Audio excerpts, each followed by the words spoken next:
Hello boys and girls, and welcome back to this next PHP Tutorial Series video. In this tutorial I'm going to show you something about the PHP array, I'm going to show you something about PHP constants, and I will show you something about the different types and type structures for PHP variables. PHP data types like string, integer, float, boolean and so on. Have fun watching the video right now and let's go.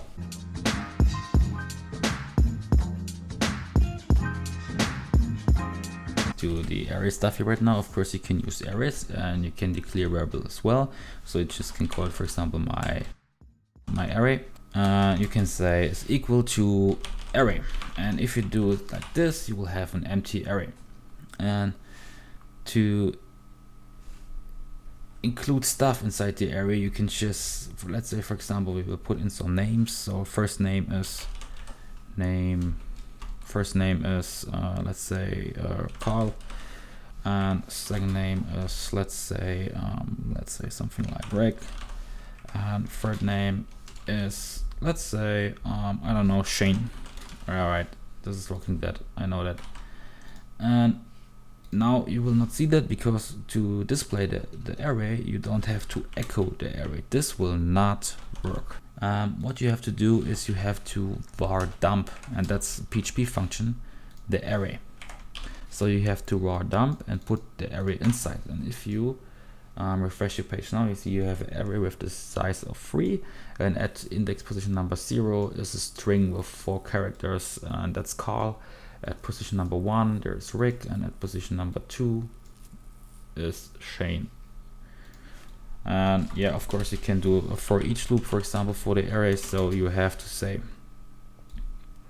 for each, and here you can say my array as let's call it element. You can call this single element whatever you want, and you can say echo, because now it's not more an array, the element. And if you refresh now, you see Carl, Rick, Shane. It will echo out all the 3 elements here, of course. All right, we declared some variables here. So we said, for example, number 1 is equal to 1, for example. And of course you can define constants. And constants are used to set own words in the programming language. You can say it like this. So let's do an example. For defining constants, you have to use the word define, and inside this you can define a word. So let's, for example, define banana, and then you have to define the meaning. Okay, so the meaning here, for example, is BananaCoding is awesome. By the way, this is actually true. So if you go here now and you say echo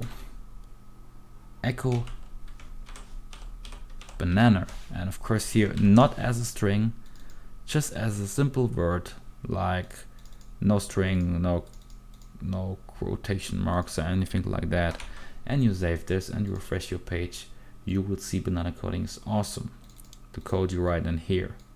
And so you can easily define some stuff that's very important. For example, let's do it like for a real example. You can, for example, say, I don't know, max users or something else like that is here is 20. For example, if you create a game or something like that, and if you go here and say and use the max users variable, you can see the 20 here. Okay, so that's pretty easy to do. Alright, so let's basically begin with some cool data types. So to declare a variable, you have to use the $, and to give it a name. So for example, let's call it just variable. Okay, and you can data types are in this case, for example, are string. So you can just put it in quotation marks, and this will be a string. You don't have to specify the type for every single variable. Of course, you can do something like an integer or number. In this case, this will always be an integer, and you can use, for example, 3. Okay, and let's echo out the variable to see it's a 3.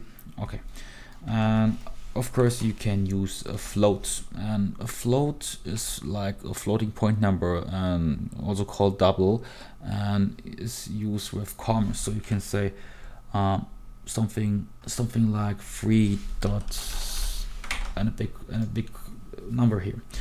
And of course there are booleans, and booleans can be maybe true or false.